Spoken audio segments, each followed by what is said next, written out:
това видео ще реагирам на новото видео на Фабрицио Романо. Нека да видим какво има да каже спортният журналист, който обявява всеки един трансфер в световния футбол. Пускам ви кепшена за хората, които не разбират български, ще ви превеждам.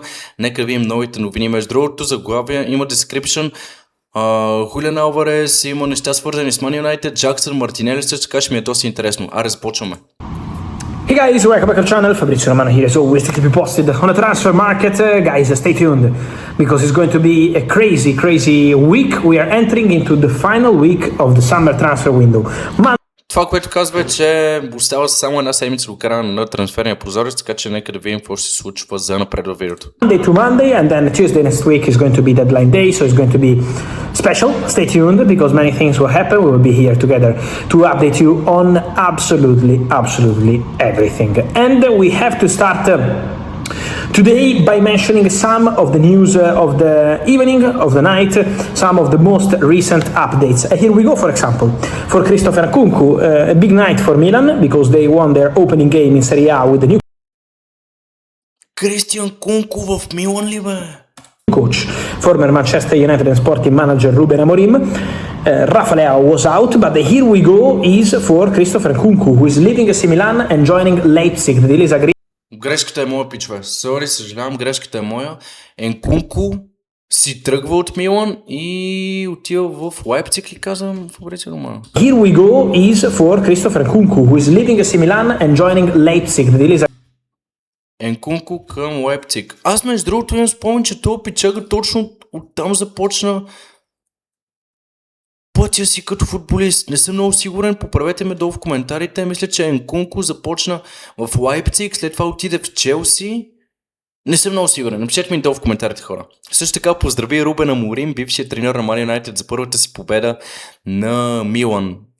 Браво, много съм доволен от Рубен Аморим. Даже това, което мога да ви гарантирам, залагам си главата, че Рубен Аморим спечели италианската серия А. Това може да го клипнете, да го отрежете, да го качите в TikTok, не ме интересува. Рубен Аморим, шампион в серия А, още през този сезон с Милан.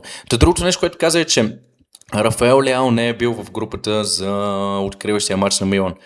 agreed is a loan deal, 3.5 million euros plus a buy option clause not mandatory under 30 million euros. So former Chelsea striker returns to Leipzig. An exclusive story of the day, Leipzig bidding for... Някакво ми кажете долу в коментарите. Тук що Фабрицио потвърди това, което ви казах. Да, окей, за Нкунку, започваме кариерата си в Лайпциг, след това отива в Челси и така нататък. Matthias Fernandez Pardo from Lille, but at the moment Lille have no intention to accept around 35 million euros. So new proposal would be needed in order to get it done. And then watch out for Rafael. Watch out for Rafael because there will be movements this week. His agents, his lawyers, Jorge Mendes as well, all working to find a solution because the player is up for sale. The player remains available on the market, and around Leao there could be movements. There is interest from Turkey, interest from Saudi. Let's see if some European club will try to get a deal done with AC Milan. But Rafael could be one to watch in these final days of the. Това, което казва Фабрицио Романо е, че Рафаел Леао е пуснат за продажба на трансферния прозорец е Рафаел Леао и всъщност се търси отбор за него. Всъщност голяма вероятност за Рафаел Леао е да отиде в Саудитска Арабия, в Турция също така. Европейските отбори също се оглеждат за него, така че мога да ви гарантирам 100%, че Рафаел Леао няма да продължи кариерата си в Милан. Не знам за какво Рубен Аморим не го иска. Въпреки, че и двамата са португалци, и Рафаел Леао, и Рубен Аморим, който е треньор на Милан, това за мен е скандално, човек. Между другото, били паснал в MANUNITED, имаше някакъв интерес в началото на трансферния прозорец, но реално може би няма да се присъедини към MANUNITED. Summer transfer window. Again, today was not available due to injury, but in general, AC Milan position is clear. The player is available, the player is on the market, and so we have to follow this situation. Opening game also for Barcelona, the Spanish champions in La Liga, were facing Elche 5-0. Beautiful news for Barcelona. Adeyemi debut, goal. Also Anthony Gordon debut, delivering 2 assists. So very good impact for the Barcelona new players, and also for Barcelona, good luck to Pablo Gavi, who suffered an injury. We have to see. Това, което казва Фабрицио Романо е, че първо поздравява Барселона за победата с 5-0 на Телче. Също така Адейеми е започнал като... просто е дебютирал за Барса и е вкарал гол. Също така Антони Гордън е направил 2 асистенции в дебюта си, но лошо за Барса е Пабло Гави. Контузил се и Фабрицио Романо пожелава бързо възстановяване. What happened there. But then, after the game, Hansi Flick, speaking about Alejandro Balde situation, well, Flick said... Реклами, бе. Тъкмо започнахме да говорим за най-интересната част в видеото, където Балде е свързан с Манчестър Юнайтед, който, между другото, Балде не беше в групата за матч срещу Елче на Барселона, така че нека да видим какво ще каже за Балде, който силно се надявам да се присъедини към Манчестър Юнайтед. Това са нови новини, между другото. Аре, видим. Balde, I didn't tell Balde you have to leave the club. Flick said, I had a conversation with Balde and I told him, think about your situation, clarify your situation and we'll speak tomorrow. So what's the reality, guys? At the moment, Barcelona are open to selling Balde in case of good proposal. But Balde, I can tell you once again, is not pushing to leave Barcelona. So or it's a top proposal for the club and a good proposal for the player because Balde is not accepting anything. To be honest, I saw some clubs linked with Balde that Balde would never take into consideration. I'm not going to mention them out of respect, but Balde is never going to mid-table clubs. Has to be top clubs. So, for example, Manchester United is a club that called Jorge Mendes, and Manchester United are in the conversation and are a possibility, but it depends on the conditions. Not only on transfer fee, also on the salary, because Balde is on a big salary at Barcelona, and that's going to be a point. So let's Това, което каза за Балде, е, че Ханзи Флик е имал някакъв разговор с Балде и всъщност така му е казал да си помисли за неговото състояние и ще имат разговор утре отново, така че треньор на Барса ще има разговор с Балде в следващия ден. И също така другото, което каза е, че Балде не иска да напуска Барса. Окей, Балде е на разположение за продажба за Барса, но Балде просто не иска да отиде в мид-тейбъл отбор, средностатистически отбор. Също така заплатата му е много висока на Балде и да. Но Манчестър Юнайтед имат сериозен интерес да го купат. Свързали се с агента му, така че нека да видим. Ще следа ситуацията много изкъсо. Follow the Balde situation, but for sure, Man United are still looking for a left back. On Man United, Lewis Hall today, Matthias Gisle definitely. Това е другата опция за Man United. Луис Хол от Нюкасъл. Между другото, това е по-добрата опция. Луис Хол и Балде, аз ако трябва да избирам между двамата, бих избрал Луис Хол. Нека да видим какво ще каже Фабрицио Романо за него. Close the deal. Definitely close the door to any option for this deal because he said no chance when he was asked about Manchester United trying to sign Lewis Hall. So forget about Lewis Hall for Manchester United, said by Newcastle new boss Matthias Gisle after the game against Liverpool. On Newcastle, I wanted to... Бате, тук ще ми разби сърцето това печага. Буквално преди 20 секунди бях супер ексайтнат за Луис Хол. 20 секунди по-късно Фабрицио Романо казва, че просто е невъзможно Луис Хол да се присъедини към Манчестър Юнайтед. Няма да го продават. Нюкасъл няма да го продават. Мале, ментал пичове. Talk about Newcastle as well. My exclusive update of the night is that there is big confidence at Newcastle to get a deal done in the next hours for Nico Gonzalez from Manchester City. The situation has been the following in the recent days. Manchester City opened doors to the exit of Nico Gonzalez. For Manchester City, the player is not untouchable at all. In the Sunday game, the opening game of Enzo Maresca at home, nothing changed in terms of midfielders because Nico Gonzalez was not playing and was not starting for Manchester City. So the message from the coach was quite clear. Imagine that... Това, което казва Фабрицио Романо е, че окей, вие може би гледате това видео го записвам в 11 часа вечерта, вие го гледате в 12 часа на обяд на следващия ден. То всъщност това, което казва Фабрицио Романо е, че в следващите няколко часа възможността Нюкасъл да привлече Нико Гонзалес от Манчестър Сити е много висока. И винаги това, което съм забелязал в Фабрицио Романо, когато говори такива работи, е, че някой футболист е много близо да направи here we go за някой друг отбор, е, че това се случи на 1000%. Така че аз съм сигурен, че Нико Гонзалес отива в Нюкасъл. Това е ментал. Да, окей, може би това е най-нормалното нещо, защото Нюкасъл си продадоха и Сандро Тонали и Бруно Гимараеш. Така че, да, окей, тази сделка ми случва доста логична на мен. Така че Нико Гонзалес в Нюкасъл Here we go. Manchester City lost Bernardo, Manchester City lost Rodri, Manchester City lost Tijani Reinders.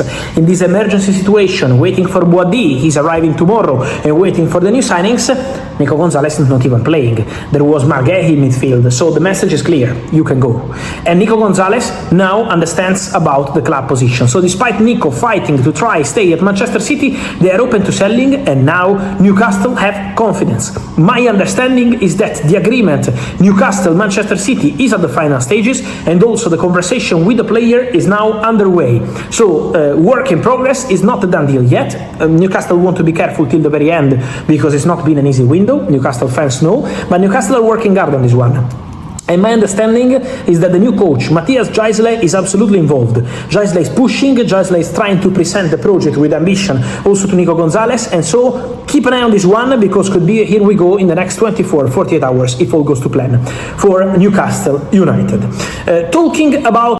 Окей, той казва в близките 24 до 48 часа, че печалата се присъедини към Нюкасъл, Нико Гонзалес, но за мен даже няма да са 24 часа. Даже това, което съм сигурен, че докато пусна това видео, Нико Гонзалес вече ще е играч на Нюкасъл. Защото това, което казва Фабрицио Романо е, че Манчестър Сити нямат в плановете си да задържат испанеца в техния състав, така че окей, това, което прогнозирам, да, окей, може да не стане, но почти съм сигурен на 90%, че Нико Гонзалес, преди да съм качил видеото в YouTube, ще е подписал с Нюкасъл. Аре да видим дали се случи така и дали съм познал. Opportunities and big names, guys. I also wanted to mention to you the situation of Julian Alvarez. It's been a Хулиан Алварез. Вчера качих видео за Хулиан Алварез, пак си говорихме за него. В предното видео разбрахме, че той остава в Атлетико Мадрид. Нека да видим всякакви са новите новини за него. Very tense, but very tense afternoon at the Metropolitano. Стига, бе, бате. Трябва да блокирам реклама на всеки 6-7 seconds, бате. Julian Alvarez playing in the second half. At the beginning of the game, when the speaker mentioned his name, the fans were going against him, and then... Окей, това, което каза Фабрицио Романо, в предния матч на Атлетико Мадрид, Хулиан Алварез се е появил през второто по време, когато анаунсъра му е казал името, всички фенове на Атлетико Мадрид са започнали да го булват. Това не знам дали има такава българска дума, но са започнали да го освиркват. Но сега, след края на този матч, на следващия ден, така ситуацията е станала някаква много тегава и Хулиан Алварез не се е почувствал добре от факта, че неговите фенове го освиркват. И то на Метрополитано, това е стадион на Атлетико Мадрид, това е ментал, бе. In the second half, he was playing but not making any impact. You can see in his face that the player is not calm at all, is not relaxed at all, and we can understand it's a difficult situation for everyone, for the club, for the player, for everyone involved. And then after the game, Julian leaving while his teammates were saying hi to the fans. Julian left left the pitch alone, and so it was a significant moment. Then Diego Simeone said that it was the club, it was us telling Julian to go straight to the tunnel and not go to say hi to the fans. But at the same time, guys, the situation around Julian is tense. So it's going to be an important week because Atletico Madrid insists on their position. They don't want to sell to Barcelona, but Barcelona, as of tonight, Sunday night, almost Monday, they didn't send any bid for any other striker yet. So this week will be crucial to understand if Barcelona will move on a different target or will keep waiting for a miracle on the Julian Alvarez story. So let's see what's going to happen there.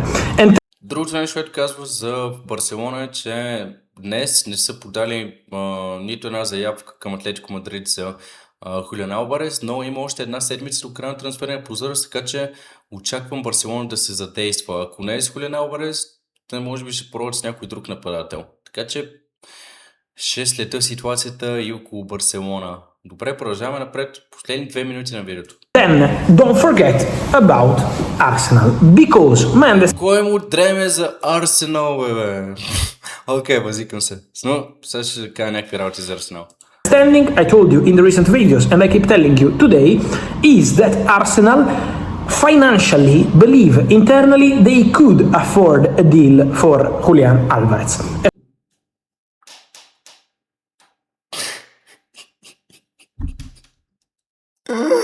От ръководството на Арсенал вярват, че имат възможност да привлекат Хулиан Алварез.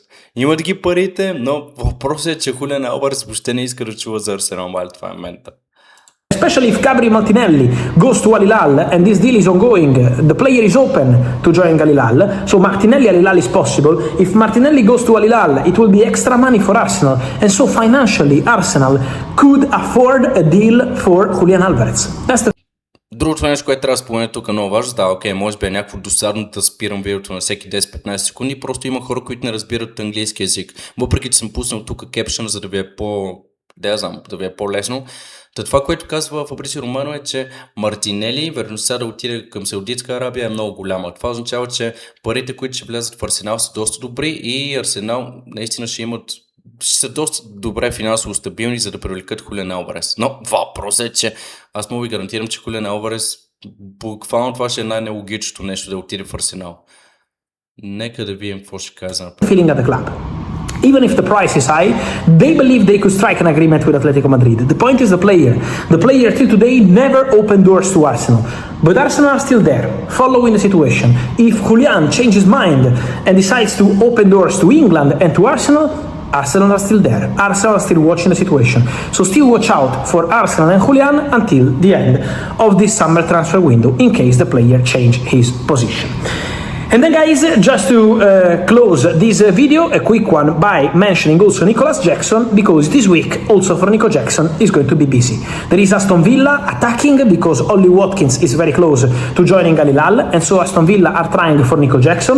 Also Atletico Madrid, regardless of the Julian Alvarez situation, Atletico are trying for Nico Jackson and are prepared to make a big sacrifice financially to try get Jackson. So it's going to be a big Какво се случва, бе? Какви играчи се купуват, бе, маля, това е ментал. Николас Джаксън, бате, той където флопна в Челси, отиде в Байер Мюнхен след това и само между другото Астън Вила искат да го привлекат. Защо Астън Вила искат да привлекат Николас Джаксън? Това е защото Оли Уоткинс ще се присъедини в Ал Хилал в Саудитска Арабия, но също така Атлетико Мадрид. Окей, не се знае дали Хулиан Алварес ще остане в Атлетико Мадрид, но ако не остане, Атлетико Мадрид ще направят оферта за Николас Джаксън. Това пичага е бати флопа, бе, това пичага е по-зле от Хойлунд, бе. Николас Джаксън, ако сте го гледали, ако сте фенове на Челси, знаете колко е зле това пичага, но всъщност всеки път, когато го гледах в екипа на Челси преди 2-3 сезона, това пичага от 3 възможности ще пропусне 4. Просто е супер слаб футболист. battle for the Senegalese striker, but for sure leaving Chelsea on a permanent deal. Chelsea are not loaning the player. Permanent or nothing. This is Chelsea position, and so let's follow this one together. I will see you soon, guys. Thank you, and see you. Това беше пичва. Това беше. Най-главното нещо, което трябва да отчетем в това видео е, че Хулиан Алварес към момента остава в Атлетико Мадрид. Също така MANUNITED затворени врати към Луис Хол към Нюкасъл, но също така отворени са вратите за Балде към Манчестър Юнайтед. Въпросът е футболистът да поиска да се присъедини към Манчестър Юнайтед. Също така, тук що разбрахме, че не съм сигурен на 100%, надявам се когато съм качил видеото, да има още информация за Нико Гонзалез, за това, че се присъединява към Нюкасъл, но дори да не се присъедини, докато съм качил видеото, може и следващите, 12 часа Нико Гонзалес стане играч на Нюкасъл. И другото нещо, Габриел Мартинели си тръгва от Арсенал, почти на 100% е сигурно. И като цяло Арсенал ще пробват да привлекат Хулиан Алварез. Това е пичова, харесайте видеото, ако все още не сте го направили. И ми напишете долу в коментарите какво е вашето мнение за тези трансфери, които се случват. Николас Джаксън в Астън Вила или Атлетико Мадрид, това е ментал. Чакам и долу в коментарите за вашите мнения. Аз съм KingRobi и ще се видим в следващото видео. Чао!